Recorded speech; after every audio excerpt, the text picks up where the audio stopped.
Dartmoor prison, isolated from the outside world by walls of granite.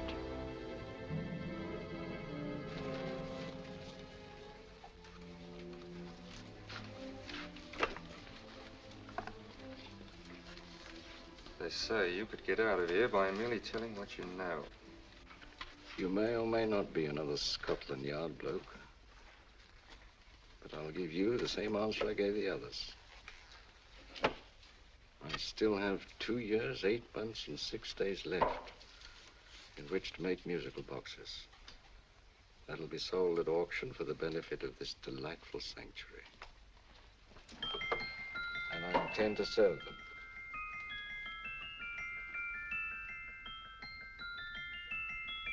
Move along.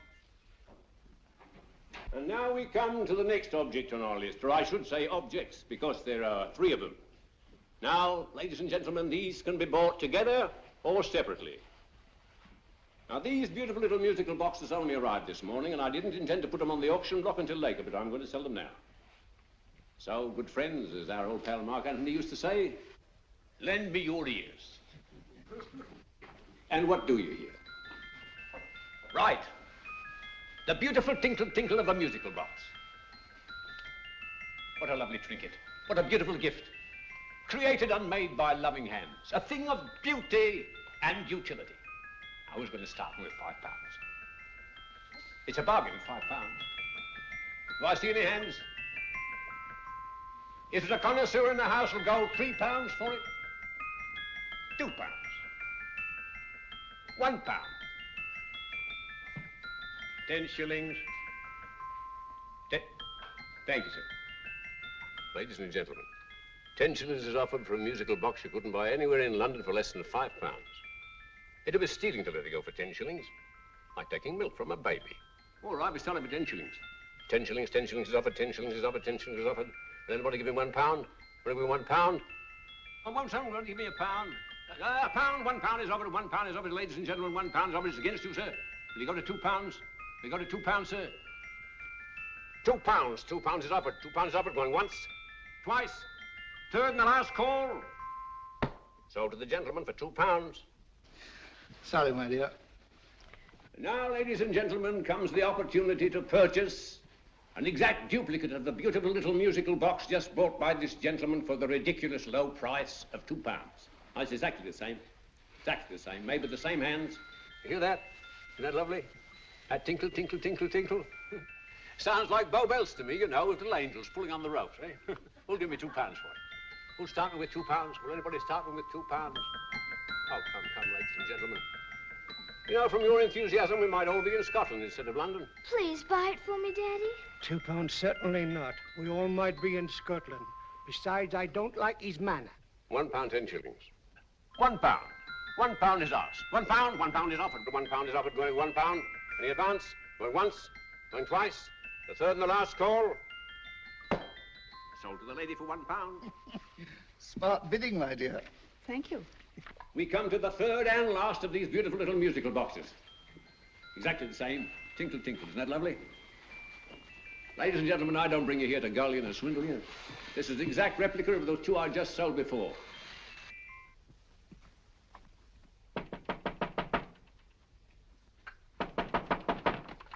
We're closed. But this is extremely important. Come in, sir, come in. I'm sorry to disturb you, but I was unfortunately delayed from arriving in time to bid on certain articles which I was rather anxious to obtain. Oh, perhaps they weren't sold, sir. We are carrying several things over. What might the articles be, sir? 3 identical musical boxes, about so large. Oh, I'm sorry, sir, but they were sold. Pity you weren't here to bid on them. They didn't bring anything like the real value. I'm most anxious to obtain them. I wonder if your records would show who the purchasers were. Oh, we don't usually give out that information, sir. For certain, shall we say, sentimental reasons, I'm most anxious to get in touch with the purchasers. I'd be willing to pay, shall we say, £5.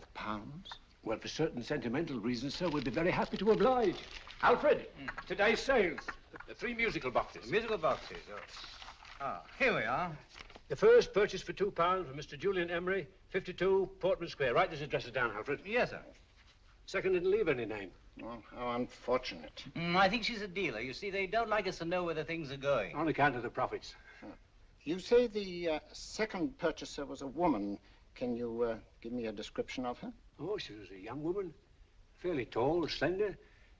She had a light complexion and dark hair, and she was wearing A grey suit, don't you remember? That's right. She probably runs a gift shop. She paid £1. You say she comes here fairly frequently? No, I didn't say so. But she does, sir. Like as not, she'll come in on Thursday. We have sales on Mondays and Thursdays. Oh. And the third box? The third? Oh, Mr. William Kilgore, 143B Hampton Way. For 10 shillings. Quite a drop from £2. Mr. Kilgore was a Scotchman. Oh. Well, thank you. You've been most helpful. Oh, thank you, sir. And any time you're passing, dropping, we always have lovely things for sale. Our card, sir? Thank you. I'll be back Thursday.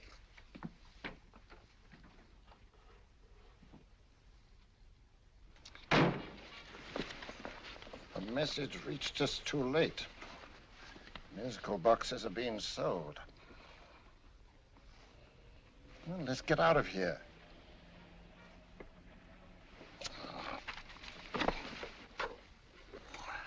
Someday you'll go too far.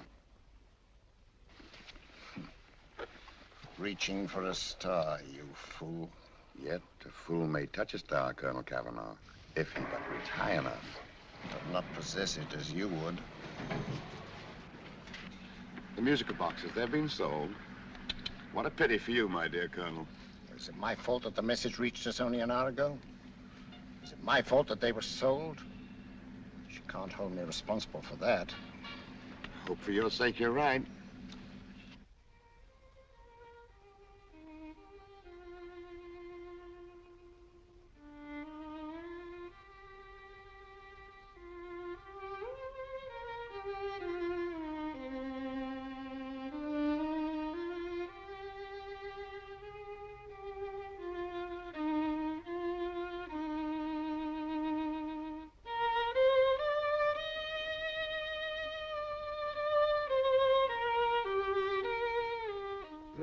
Upon you tonight at 7:45, a gentleman who desires to consult you upon a matter of the very deepest moment. Do you remember that letter, Holmes? It was written over 2 years ago. An interesting case, devilishly interesting. Irene Adler. What a striking-looking woman from the brief glance I had of her. Seems only yesterday. What charm. What poise, and what a mind. Sharp enough and brilliant enough to outwit the great Sherlock Holmes himself. I take it the new issue of the Strand magazine is out, containing another of your slightly lurid tales. It is indeed. And what do you call this one? I call it A Scandal in Bohemia. Not a bad title, eh? If you must record my exploits, I do wish you'd put less emphasis on the melodramatic and more on the intellectual issues involved. More on the what do you mean by that? Well, I do hope you've given the woman a soul. She had one, you know. By the woman, I suppose you mean Irene Adler. Yes. I shall always remember her as the woman.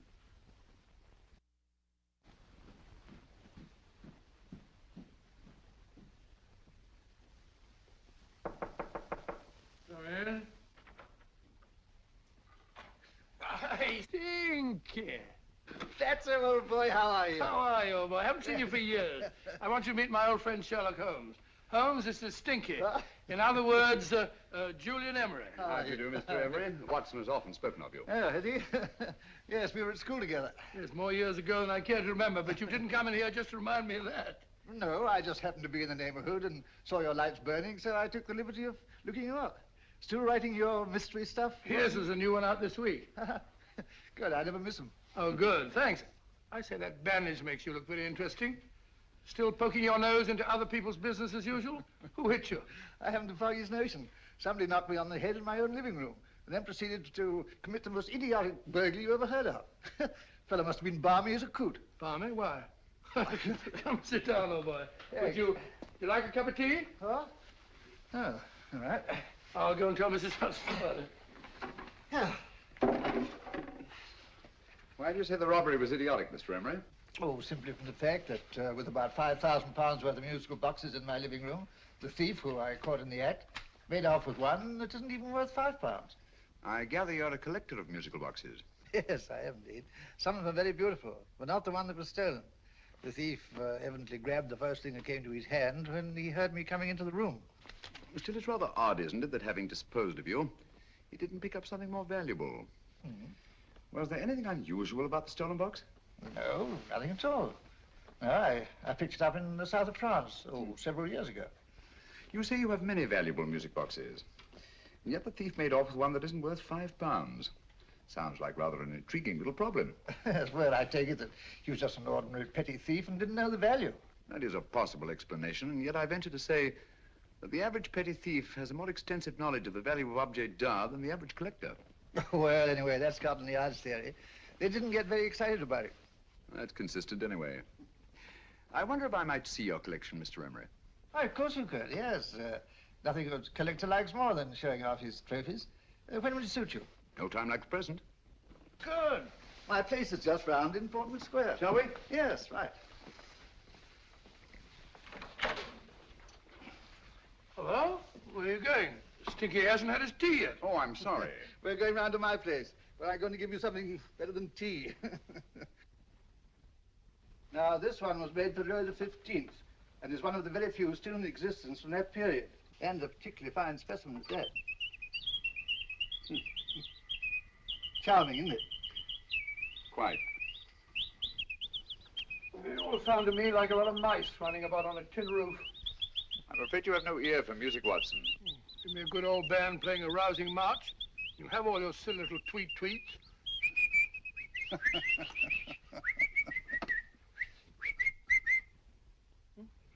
Another one. It's just me.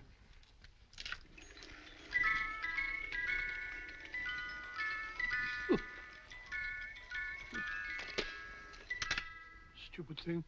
Singing rabbit. What would you say offhand is the value of a box like that, Mr. Emery? Well, it's hard to say offhand, but I think we'll bring about £500 or £600 today. It's the gem of my collection. Yet a thief who steals an oddity like a musical box passes up one worth £500 for one of almost no value at all. Odd. Very odd. What was the stolen box like, Mr. Emery? Oh, just a plain wooden box about so big. As a matter of fact, I have one over here almost exactly like it. I picked this up yesterday at an auction room in Knightsbridge. Paid only £2 for it. Of course, I wouldn't in the ordinary way add one like this to my collection, but the tune intrigued me. I'd never heard it before.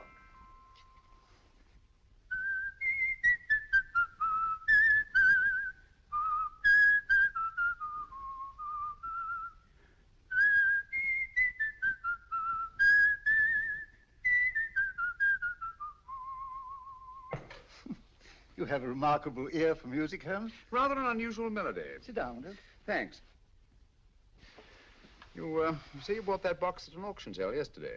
Yes, the Gaylord auction rooms in Knightsbridge. Run by old, what's his name? Crabtree. That's the man. At what time was the robbery committed? Oh, about 3 o'clock this morning. You know, Mr. Emery, that box and the robbery might well be cause and effect, especially since you say that the stolen box outwardly resembles this one a great deal. And Scotland Yard were not particularly interested, eh? Oh, yes, but I wouldn't blame him for that, especially as I told him I was quite unable to describe the thief, except, of course, for the fact that it was definitely a man. All you remember is that you came in here and someone struck you on the head. Yes, and the next thing I knew, my man was trying to revive me. It might be wise for you to put that box away somewhere and lock it up. Oh, I don't think that's necessary. Besides, everything's insured. Well, at least if any further attempts at robbery are made, I'd suggest that you call the police, rather than running into any personal danger. Oh, come, Holmes, aren't you being a bit of an alarmist? Possibly. Well, I must agree with old Stinky. Seems to me you are making rather a mountain out of a molehill. Molehill is the word, old boy, and it's time you were in bed. Thanks so much for letting us see your place. Now, it's been glad meeting you. Holmes, I can't understand why you were so mysterious. Seems to me the petty thief explanation was the only sensible one. Really? Yes, I can't see how you can believe it was anything else. I didn't say I believed it to be anything else. The petty thief theory is the obvious one, I grant you. However, it's often a mistake to accept something as true merely because it's obvious. The truth is only arrived at by the painstaking process of eliminating the untrue. We are not able to do that in this case without further data. Rubbish, you're pulling my leg. You're trying to turn a tuppenny-halfpenny robbery into an international plot. No, I'm not. I just hope that your friend Stinky is a little more cautious in the future, just in case.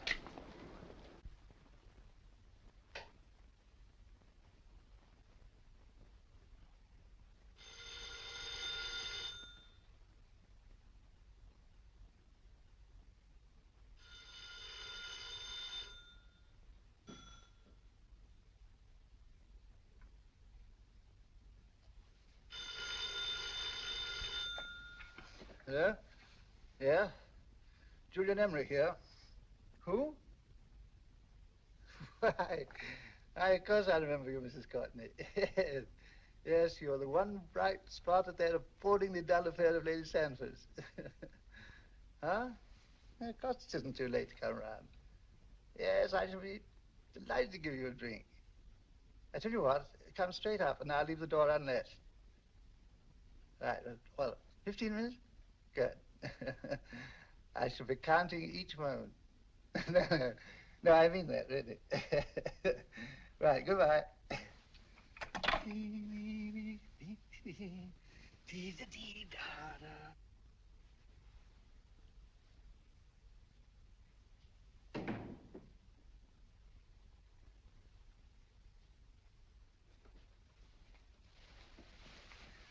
Boo!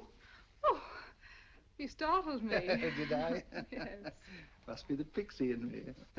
I know I shouldn't have called you so late, but I was at a party just around the corner, and I remembered your invitation to see your collection of musical boxes. My dear Mrs. Courtney, pleasure is all the greater for being so unexpected. My friends call me Hilda. Thanks. Mine call me Stinky. Stinky, how quaint.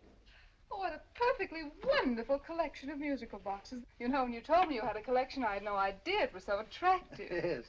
They appeal to the ear as well as to the eye. Oh, what a plain little one. Why, it looks just like a country cousin amid all this grandeur. No. You mustn't underestimate the country cousin. Only last night a burglar broke in here, and with all these to choose from, went off with one very much like it. Really? Yes, I don't mind the loss of the box so much, but I do resent this crack on the skull. But it makes you look so interesting. Oh, do you think so? Uh-huh. It's funny, that's what old Fatso said. Fatso? I mean, Dr. Watson. He was here this evening with a friend, a Mr. Holmes. He's interested in my collection, too. Sherlock Holmes? Yes. Do you know him? I've heard of him. Yes, he seems to think I'm in some sort of danger. What a haunting tune. It takes me right back to my childhood. Really? Do you know, it's odd that you should be interested in that particular musical box. Odd? Why? Because Mr. Holmes is also interested in it. He may have been more interested in the tune than in the box. My dear, yes, that's right. I remember now. He whistled it note for note, having heard it only once. Really? He must be a remarkable man. Bit of an alarmist, if you ask me. Don't you believe in warnings? Of course not. Who'd want a box like that? I would. You're not serious. Oh, but I am. Well, you put me in a very awkward position. I'm a collector, you know. And the collector buys but never sells. But if the price were high enough...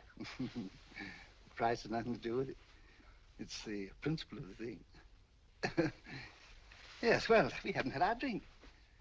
No, thanks. I must be getting along. Must you really? I'm afraid so. You're not walking out on me, are you? My reputation, Stinky. I say, you know, you are an attractive woman. Thanks.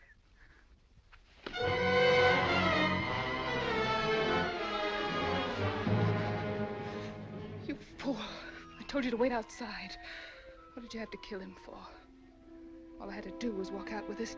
He held you in his arms. Don't touch him. Don't touch anything. Now get out. I'm sorry. You're sorry. What about me? This is murder. What about Scotland Yard? What about Sherlock Holmes? Now get out!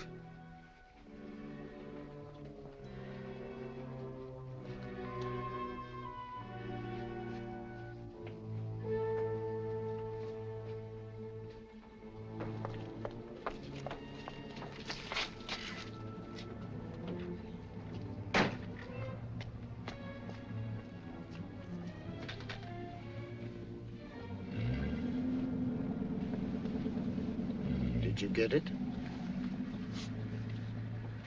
Good. Did you have any trouble with him? Just a matter of murder.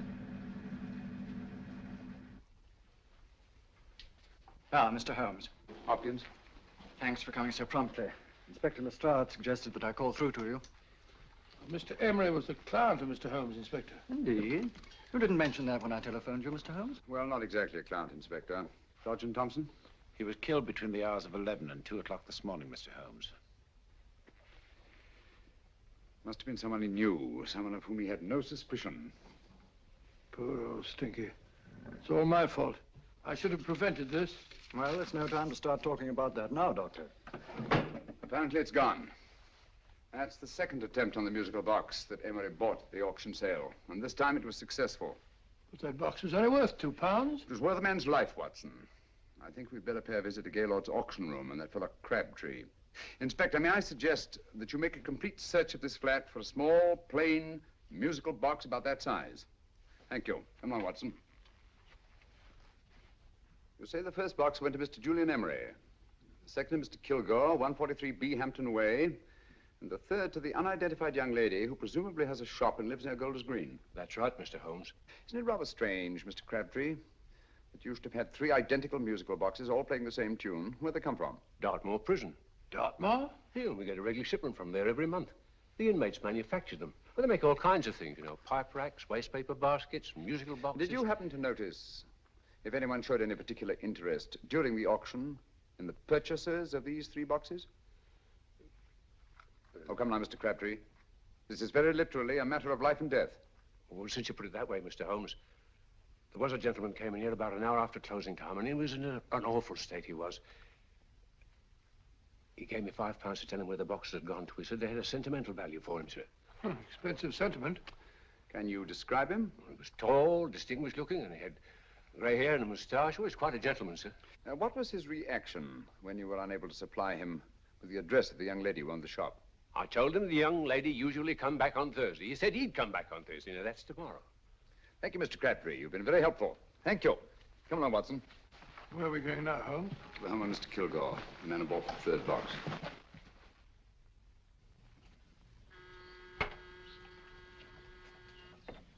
But hang it all, Holmes, how do you know those other 2 musical boxes are of any importance? I don't, but I certainly have no intention of waiting until the owners are murdered to find out. No one at home. I hope that's the explanation. I'll have a look through this window.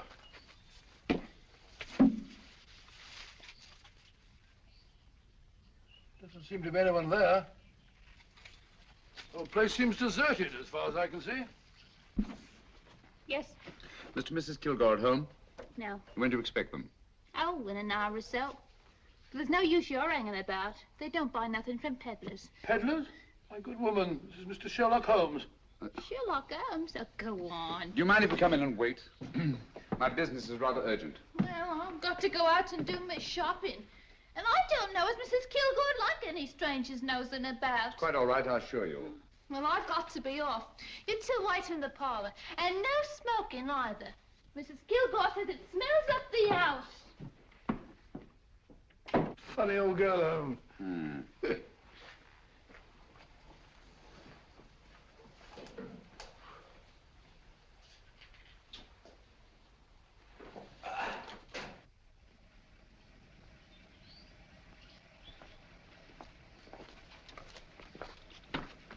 Park Lane. Park Lane?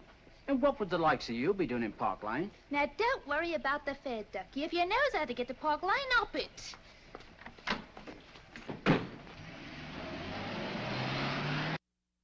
You know, Holmes, I've been thinking. There must have been something hidden in that box of old Stinky's. Stolen jewelry, possibly. What's up, Holmes? Listen. What's just the steam in the water pipes?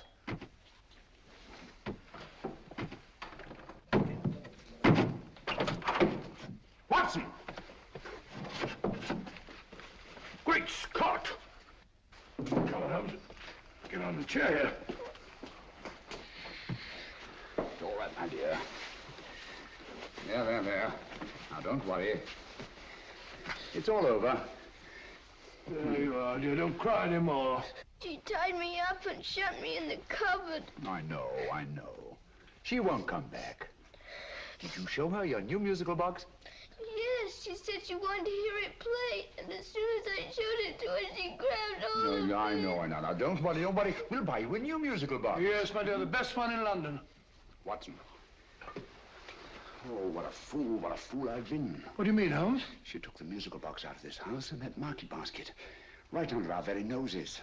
Why could the Kilgore charwoman want to take the music box? She isn't the Kilgore charwoman. She's a consummate actress. An extremely clever, unscrupulous woman who will stop at nothing. Take care of the child, will you, Wolfella, till our parents get back. Explain everything to them. Of course I will. But, Holmes, where are you going? Somewhere, somehow. I must get to the young lady who bought that third musical box before our opponents find her. I only hope that I won't be too late. Oh, no. No, darling, you mustn't cry anymore. Now, cheer up. Would you like to hear old Uncle make a noise like a duck?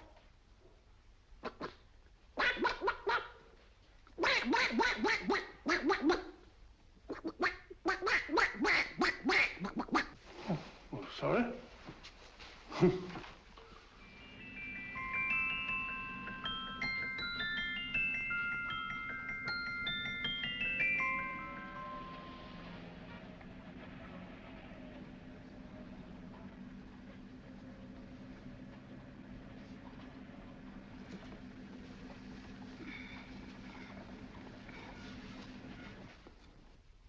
Now, ladies and gentlemen, how much am I offered for this beautiful lace Dresden china figurine?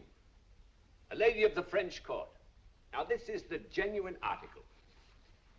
What a beautiful ornament for your mantelpiece. Or you could use it as a centerpiece on the dining room table. Now, will somebody start me for £10? Will somebody start me for £10? £8? £7? All right, £5 is offered, £5 is offered, £5 is offered, £5.10, £5.15, £5.15. £6 is offered, £6, going once, going twice, the third and the last call. Have you all done? Sold to the lady from Twickenham for £6. Next, we have a real museum piece, ladies and gentlemen. A fine 19th century doll. The costume an exact replica of the holiday clothes worn by the Hungarian peasant women. Now, ladies and gentlemen, an article like this would cost you from £15 to £20 in a West End shop. I'm not going to ask for anything like that. Who'll give me £2 for it? £2. Anybody offer me £2? £2 for the area? £2? £1. What? Anybody give me £1? Anybody offer me £1 for the doll? £1 is offered, ladies and gentlemen. £1 is offered. Now, I'm not going to waste your valuable time or mine in trying to get one half of what this beautiful doll is worth. If the young lady can steal it for £1, that's her good fortune. So it's going once, it's going twice, the third and last call. Any more? Sold to the young lady for £1. And now, ladies and gentlemen, may I draw your attention to something which may be a great surprise to you, worthy of any collection. The only other one like it is in the British Museum. It's a Ming vase of the 7th dynasty. This vase lay in a large collection somewhere outside Rome for over 2 centuries, I understand. It was discovered there by the noted antiquarian, Sir Andrew Coppleston. Now, some of you may remember Sir Andrew Coppleston. Besides being a noted traveller and antiquarian, he's also a gentleman rider.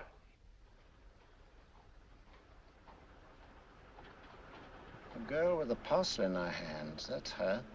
Are you sure that's the girl? Well, she fits perfectly the auctioneer's description. Follow her, Hamid.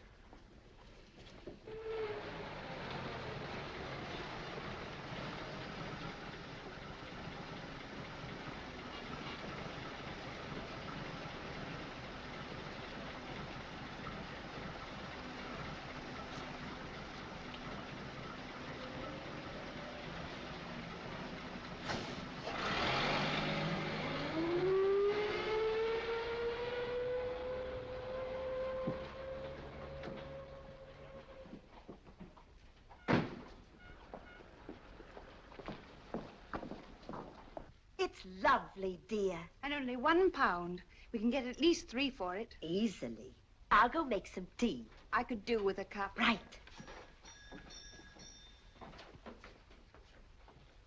Good afternoon. Good afternoon. I'm looking for a birthday gift for a 7-year-old girl. What would you suggest? We have some lovely dolls. Now, this Hungarian I peasant... think she has enough dolls already. Books are always welcome. Well, I'm looking for something a little different. Well, that's rather cute. What is it? Well, that's a musical box. Children always love them. And this is an exceptionally nice one. It plays many tunes.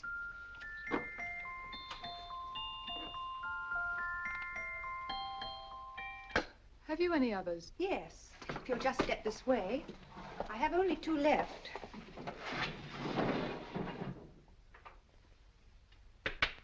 How nice.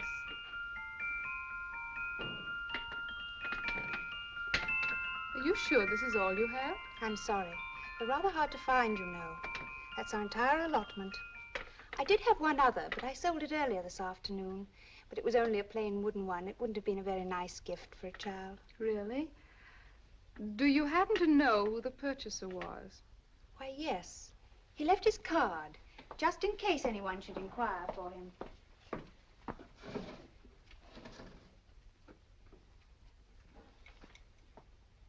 How interesting. I'm sorry, but I'm afraid I'll have to look a bit further. Thank you anyway.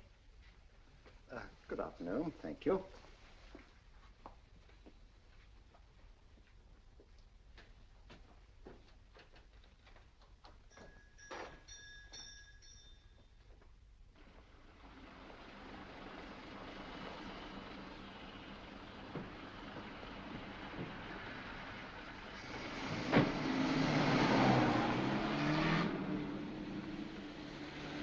Heavy! Follow that cab. Here now, what? Scotland Yard. Hop in.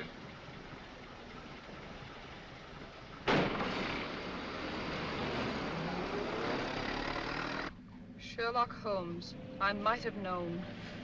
We thought we were the hunters, instead of which we're the hunted. We've been fools. We played right into his hands. Of course. He's had us followed. Don't look. The man in front of the toy shop. Hamid, turn sharp right at the next corner and again at the next.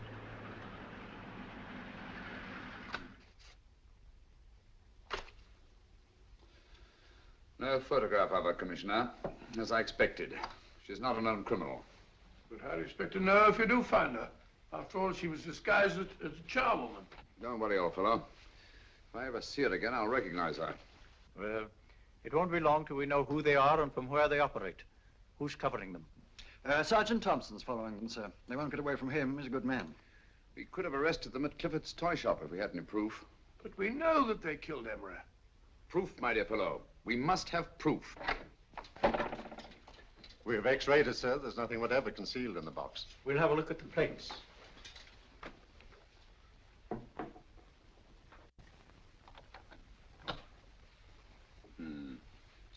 There must be some clue. And it's probably so obvious that we've all overlooked it. Seems to me we're up against a bunch of lunatics. Not lunatics, my dear fellow. Extremely astute, cold-blooded murderers. What can these little musical boxes have in them that's so important? Don't forget, they were made in Dartmoor prison. You can smuggle stuff into prison, but not out. Do you want us to break the box apart, sir, to see if there's anything the X-ray hasn't caught? No, not yet. Do you mind if I take it? Certainly. Thanks.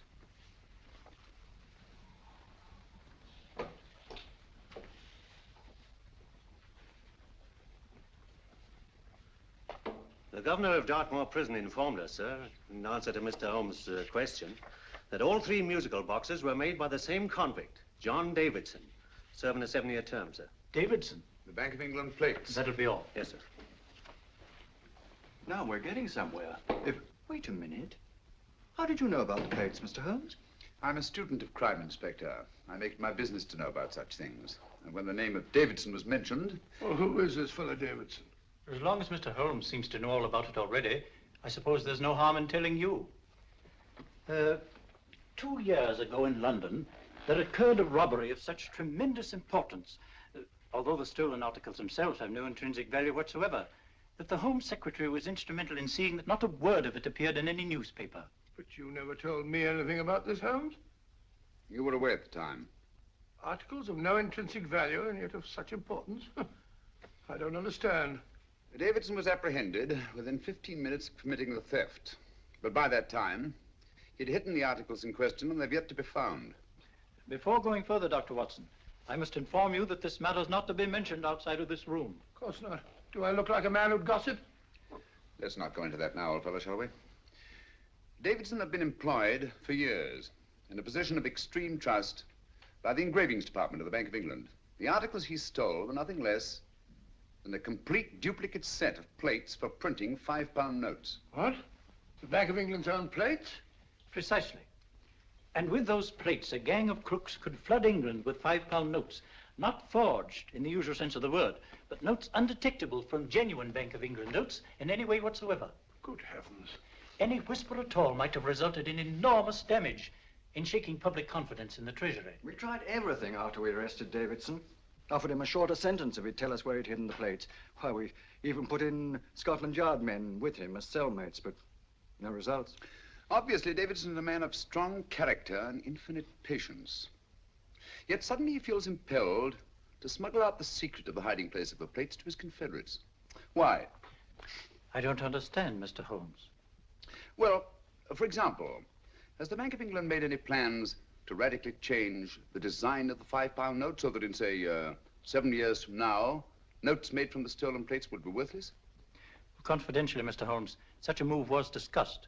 But replacing all the £5 notes in circulation would be such a Herculean task that nothing's been done about it as yet. I see.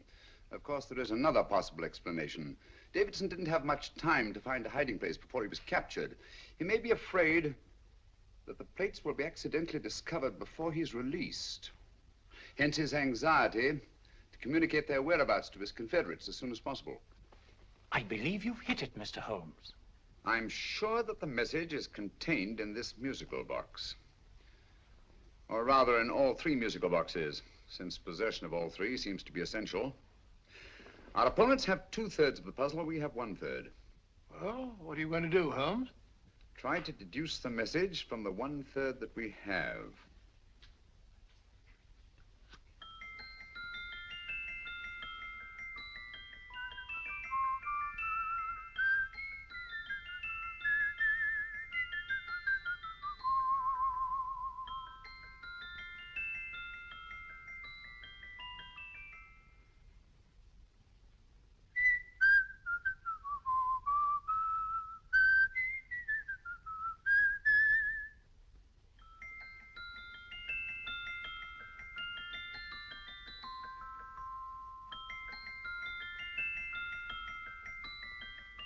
It's the same tune as the one played by Emery's musical box. And yet it's different. Sounds the same to me. The tune. Somehow the tune is the key to the mystery. It must be the tune. Otherwise, why use 3 musical boxes to convey the message? Why not collar boxes or shoe boxes? Yes? Oh. It's for you, Inspector. Oh, thank you, sir. Inspector Hopkins speaking. What?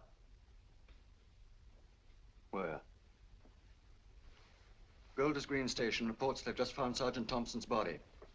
From the tire marks on his clothes, he was apparently run over by a taxi. What an unfortunate accident. Not an accident, my dear fellow. I'm afraid it's murder. Oh, you never know just who you're going to meet when you're walking down a busy London street. Mrs. Hawkins, Mrs. Brown, any subject of the crowd. Oh, you never know just who you're going to meet. So you better hold your topper in your hand, just in case you meet a lady on the strand. Girls will think you're kind of sweet, and your day will be complete. Oh, you never know just who you're going to meet. Now a gentleman is judged by his appearance. Yes, a gentleman is judged by how he talks. Now he's much better off when he's acting like a toff, especially if he's taking him a walk. What on earth is this outlandish place? A rendezvous for actors. Actors? Buskers, old boy. You've seen them 1,000 times. Actors who entertain the queues, waiting outside theaters. Who you're going to meet when you're walking down a busy London street. So you better wear your best velvet ties to look your best, 'cause you never know just who you're going to meet. So you better keep your manners right in view, just in case a lion gives a how'd you do. Keep your trousers in a pleat, shine your shoes and keep them neat, 'cause you never know just who you're going to meet. Blimey. Mr. Holmes.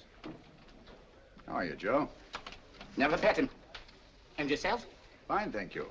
I want you to meet a friend of mine, Dr. Watson, Joe's sister. Oh, well, any friend of Mr. Holmes is a friend of mine. Hi, Joe. He did me a good turn once that I'll never forget. Yes, I cleared Joe of a most unpleasant charge. Murder, no less. Oh, really? By proving to the satisfaction of the police that he was busy at the time blowing open someone's safe. That's right, Governor. Good gracious me. Joe, now you can help me. Come on, buzz off, buzz off. Come on, up it, up it. Can't a gentleman have some peace and quiet around here? And you too. There you are, Mr. Holmes. Now we can have some peace and quiet around here. Thank you, Joe. There's £5 in this for you. Well, I wouldn't want to take it on myself, sir, but I can get somebody to do it for you for half of that. You don't know what the job is yet. For £5? Murder, ain't it? What? No, Joe, not murder, just music. I want you to identify a song for me. Oh, there ain't a song that's been written that I don't know. That's why I came to you. Of course, the violin is more my instrument, but, oh, well, here we go. Now, listen to this, Joe.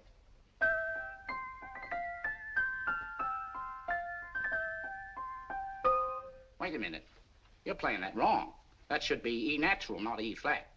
You know the song? Oh, yes. It's an old Australian song called, The Swag Man. But you're playing it all wrong. That's what I hoped you'd say. Now, listen again, Joe.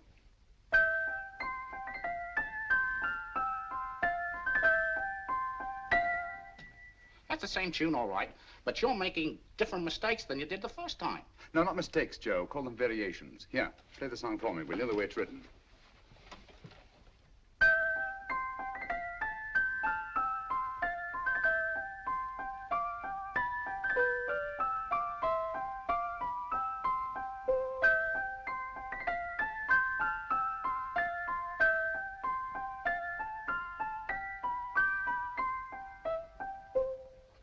Yeah.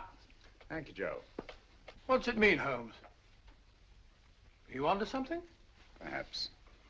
I don't know yet. It's probably a code of some sort.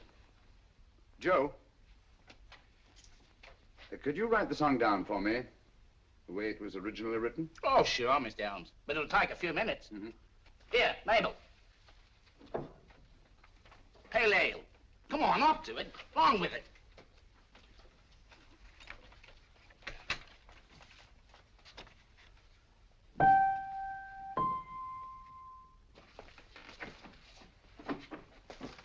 Well, obviously it isn't the lyrics.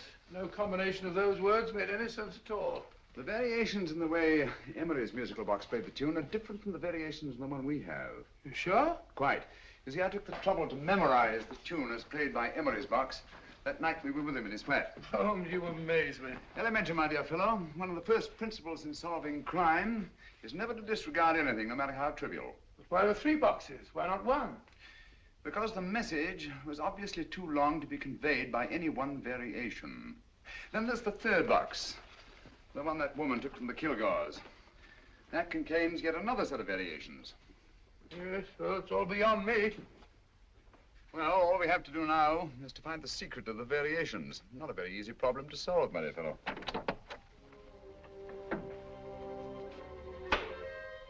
Hello. What's up? We've had company.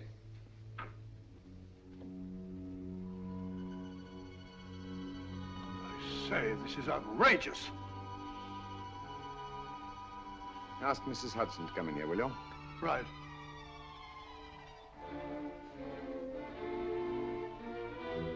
Hudson?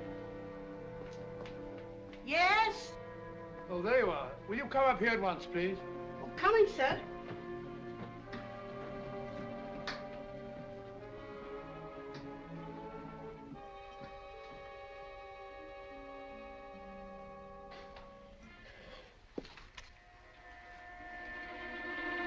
Mercy me, Mr. Holmes. What has happened? Who called while we were out, Mrs. Hudson? Just a young lady. The one who said you wanted her to wait for you. And a nice-looking old gentleman with Our her. friends again, Watson. Friends? What did the young lady look like? Oh, I couldn't see her face. She had a heavy black veil on. But she had such a nice way with her. Oh, I'm sorry, Mr. Holmes, if I've done anything wrong.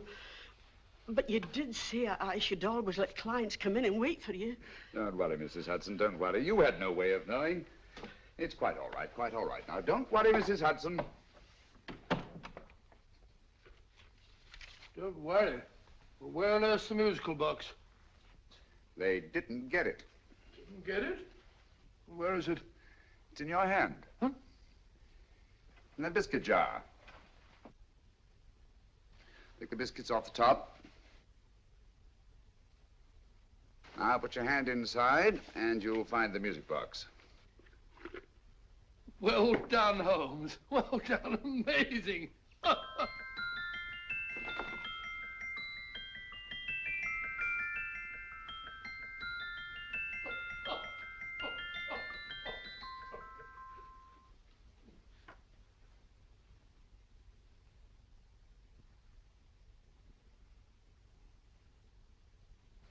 Whew.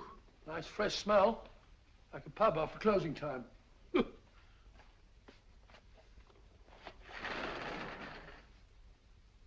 I say, Holmes. What? It's morning. Allow me to congratulate you on a brilliant bit of deduction.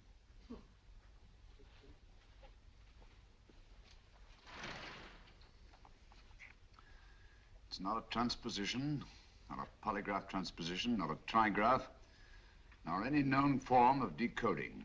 How about the Morse code? Have you tried that? Yes, at about 3 o'clock this morning. I'm sorry, old man. I was only trying to help.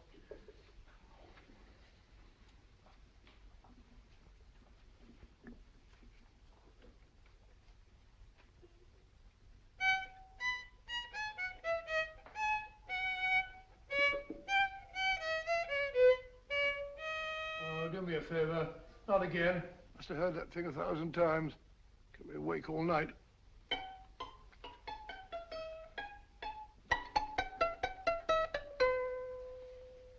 Not a very distinguished composition, I grant you. You know perfectly well I don't know one tune from the other. When I was a kid, my people tried to have me taught the piano. I've always felt sorry for that old teacher of mine. The poor old girl finally reached the point of numbering the keys for me. 1, 2, 3, 4. Even then, I never progressed beyond... Numbering the keys, Watson. The 19th key of the keyboard is the 19th letter of the alphabet. S. Here. Write this down when I give it to you, old fellow, will you? The first altered note.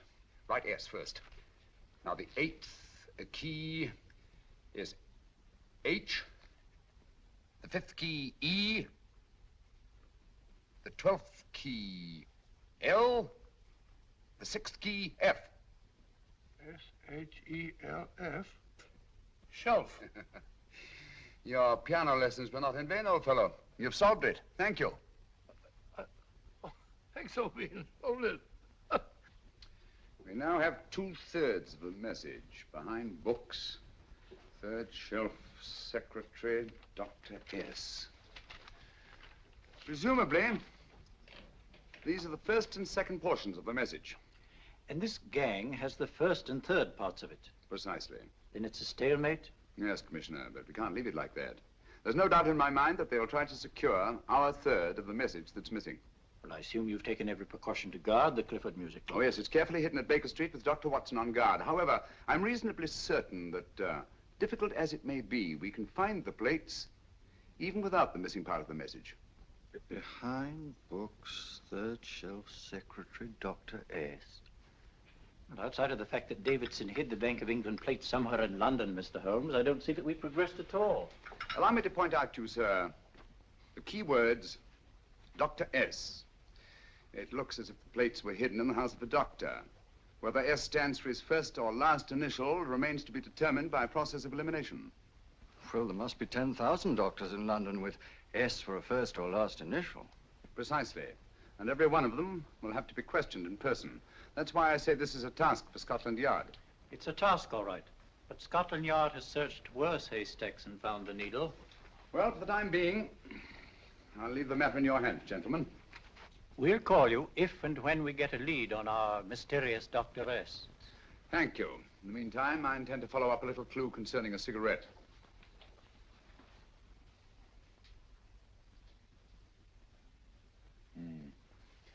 You're certain of the identification of the tobacco? Absolutely. I have made up this special blend for only 3 customers. It is almost pure Egyptian, with admixture of latakia for added body, and a pinch of perique. Merely a whisper, as one might say, for elusive fragrance. Yes. And the 3 customers? Major Wilson in Bombay, India. Mrs. Catherine Leamington Smith in Ireland. Yes, and the 3rd? Mrs. Hilda Courtney of Park Mansions, Bryanston Square. Thank you. Thank you very much. You've been most helpful. It is a pleasure to have been of service, Mr. Holmes.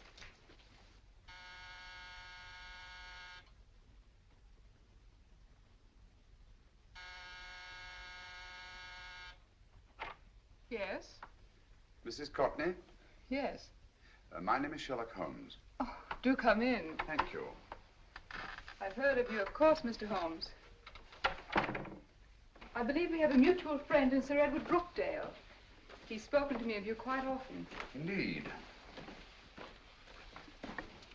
And to what good fortune am I indebted for this visit? I think you know Mrs. Courtney. Well, I did get a summons for speeding last week, but outside of that, I don't think I'm of any interest to the police. Oh, come now, Mrs. Courtney. You seem to forget that you and I have met before. I'm sorry. I'm sure I would have remembered meeting the great Sherlock Holmes. Please sit down. Thank you. You say we met before. Yes. At the home of Mr. and Mrs. Kilgore, 143B Hampton Road. Kilgore? I don't think I know anyone of that name. Well, I didn't say you knew them. As a matter of fact, you called on them when they were out. I don't understand, Mr. Holmes. Really? And you were dressed rather differently. Indeed. Cigarette? Thank you.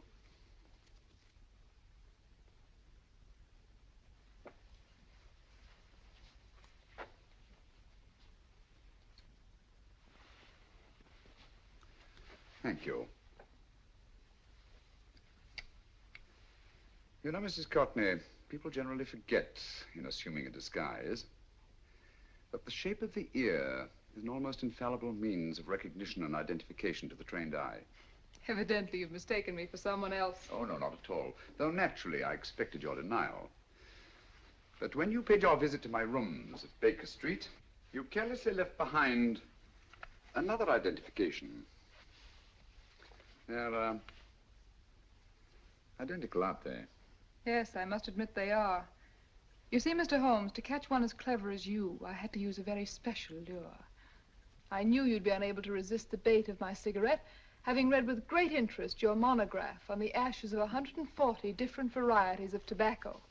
I should advise you not to move, Mr. Holmes.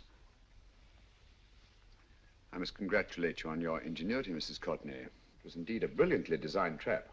Thank you, Mr. Holmes. Praise from a master is indeed gratifying. I shall always cherish the memory of your flattering words. Memory? Precisely.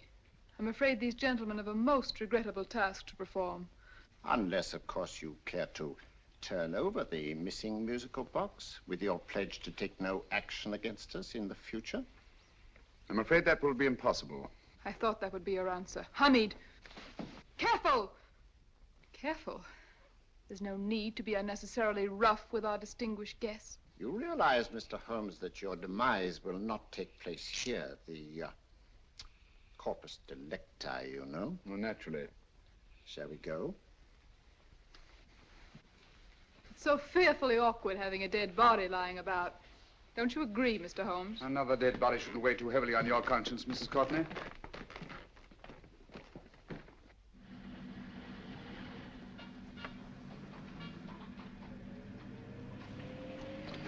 You mind if I have a cigarette? Don't see why not.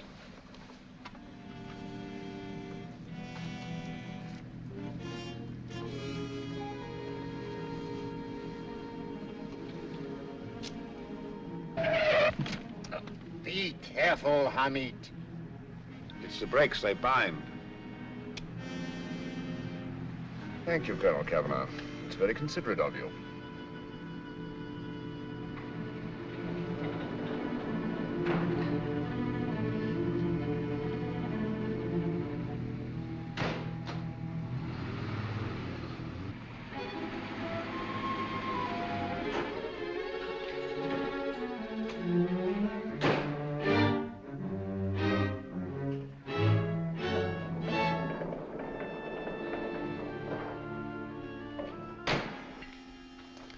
You'll be happy to know, Mr. Holmes, that your death will be a painless one. Hamid, attach this to the motor of the taxi. That little attachment, my dear Mr. Holmes, contains the deadly fluid known as monosulfide. The Germans use it with gratifying results in removing their undesirables.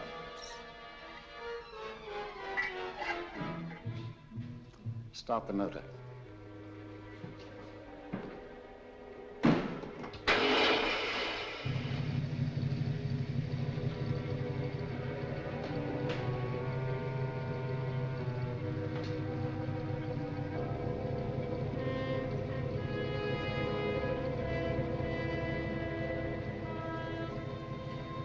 Tape his mouth.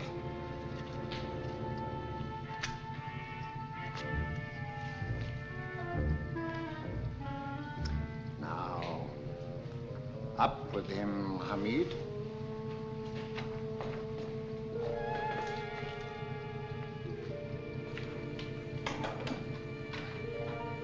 You find yourself like Muhammad's coffin, Mr. Holmes, suspended between heaven and earth.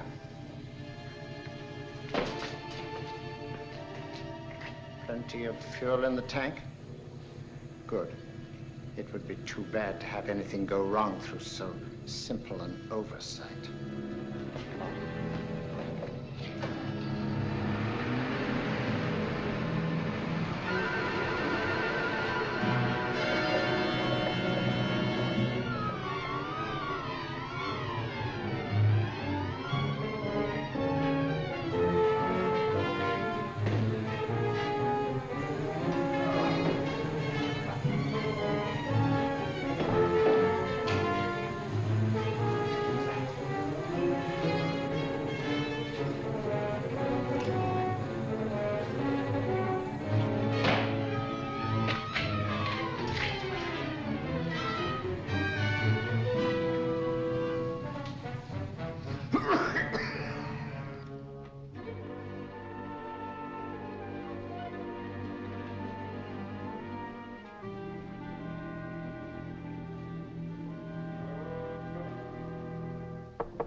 Good afternoon. Mr. Sherlock Holmes? No, I'm Dr. Watson. Oh, of course, Dr. Watson. How stupid of me. Oh, so this is stupid of me. Won't you come in? Well, I really came to see Mr. Holmes. Oh, I'm afraid he is out. I don't know when he'll be back. Perhaps there's something I can do. Won't you sit down? Thank you. You know, Sherlock Holmes and I have been engaged on a great many cases. Oh, really? Yes, indeed. As a matter of fact, this very moment, we're involved in one of the most baffling... Oh, well, won't you tell me your trouble? I may be able to help you. That's very kind of you, Dr. Watson. Perhaps if I wouldn't be imposing too much. Imposing? Oh, there's no imposition. No imposition at all. A pleasure, I assure you. Now, tell me all about it, Miss Williams. Mrs. Williams. I live in Surrey, Dr. Watson, and I've come up to London in sheer desperation. My only sister has disappeared, and the local police seem utterly unable to find her. Well, Holmes and I solved a case exactly like that once. Very interesting as far as I remember.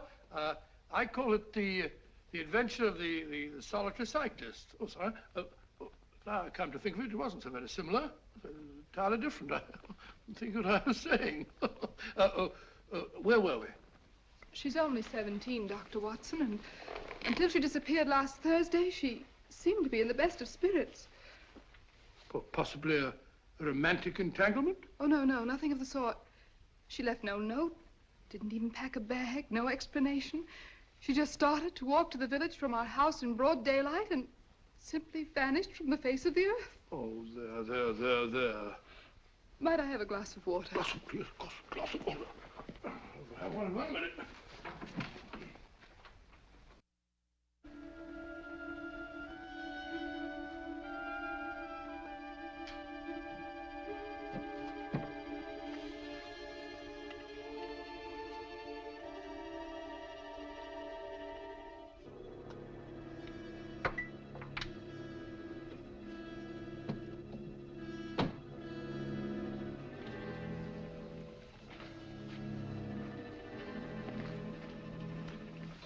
There you are, my dear. Thank you, Dr. Watson. No, you're not to cry anymore. You must pull yourself together. I feel much better already knowing that you're going to help me. Oh, Dr. Watson, look! Good heavens! Oh. Get through the fire brigade, quickly!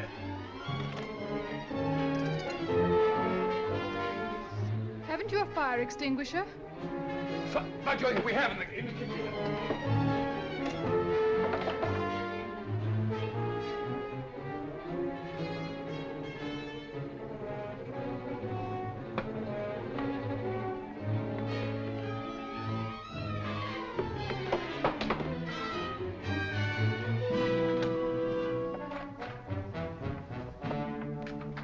Don't you worry, Miss Williams. We'll have this thing out in no time.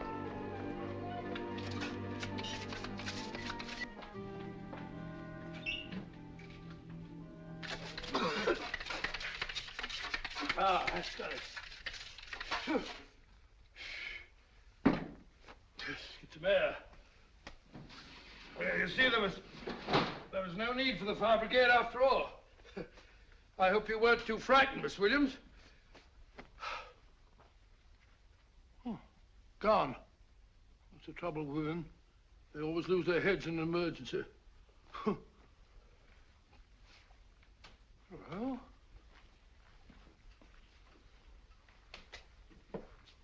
a musical box. Great Scott! Miss Williams!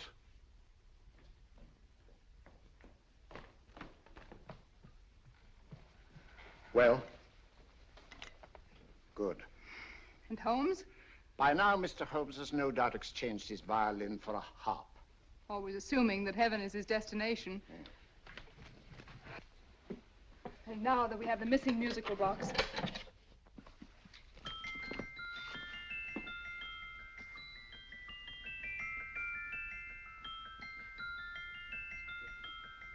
Nineteenth note. 19th letter. Yes. He hasn't been there, you say? Holmes, where on earth have you been? I've been trying to get you at the club, at Scotland Yard, all over London. You were looking for me in the wrong places. Holmes, terrible things happened. I've been duped. That woman, she made a complete fool of me. Well, what do you mean? Well, she came here, let off a smoke bomb. I thought the whole place was on fire, and my first thought was to save the musical box. No need to say any more. She has the box. Yes. Don't blame yourself too much, old fellow. She's an extremely clever antagonist. Smoke bomb, you said? Well, you can console yourself with the thought that your charming friend is at least a reader of yours. What do you mean? If I remember correctly, you wrote about my little experiment with smoke and the cry of fire in a story you entitled A Scandal in Bohemia, which has just appeared in the Strand magazine. All right, old boy. Don't rub it in. Well, it may cheer you up to know that you made a fool of me, too. That cigarette stub was planted here for one express purpose. We're going to bandaging around this place. Bandaging? What's the matter, Holmes? You hurt? Explanations will have to wait until later. At the moment, we're faced with a problem which I fear is insurmountable. Come over here, old boy, will you? Right. Our opponents are in possession of all three parts of the code. And here are we, while the Bank of England plates pass into their possession. Cheer up, old fellow, cheer up. As Dr. Samuel Johnson once said, there's no problem the mind of man can set that the mind of man cannot solve. What's that, old fellow? I was just quoting Dr. Samuel Johnson. He said there is Thank you, Watson, thank you. Leaving the front reception room, we come into the main hall, where Dr. Johnson was in the habit of passing through to have his meager meals in the dining room opposite, in company with his friend and biographer, James Boswell. We will now pass up the stairway, which remains in its natural wood finish, just as it was when the good doctor was here. The framed etching on the wall is believed to have been presented to Dr. Johnson by the distinguished painter, Sir Joshua Reynolds. I've been told here that picture was given in by Mrs. Thrale, and it's definitely not a Reynolds. Is that important, my dear? Oh, I'm sorry. This way, ladies and gentlemen, please, this way. Move along, children, move along. The secretary's not on this floor. Patience, Hamid. I've a feeling My that... dear Colonel, with Sherlock Holmes out of the way, what could go wrong?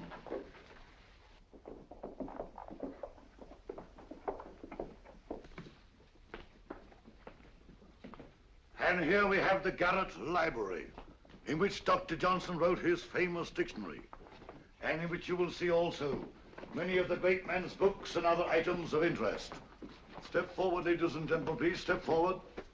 Standing in the corner is the secretary, which contains many of the original works by the literary genius. On this table, Dr. Johnson's cat, Hodge, used to sleep while his master worked. A strange thing about this cat, ladies and gentlemen, was its love of oysters. They do say that the dear doctor often went hungry to find the cat that delicacy. What a pity. Now we will visit the grey room, which is immediately below us, in which you will see the very bed in which Dr. Johnson died. What did he die of? Gout. Just gout. This way, ladies and gentlemen. Mind the steps, please.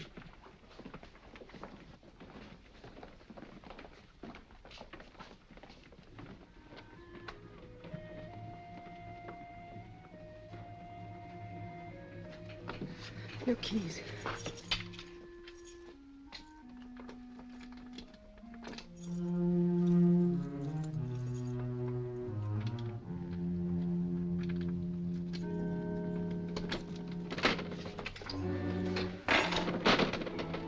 Third shelf up.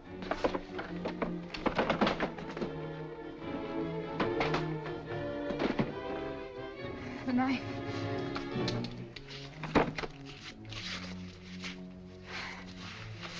Gentlemen, the Bank of England plates.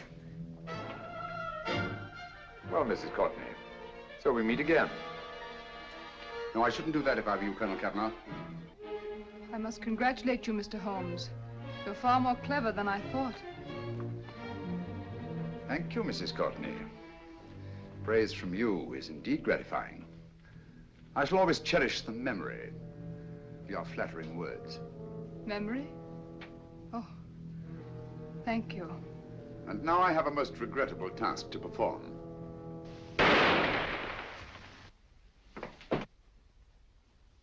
Holmes! Coming, Holmes! Holmes, you all right? Perfectly, thank you, old fellow, but I think this gentleman on the floor requires some medical attention. We must see that he looks his best, you know, when he's hanged. Take them in charge.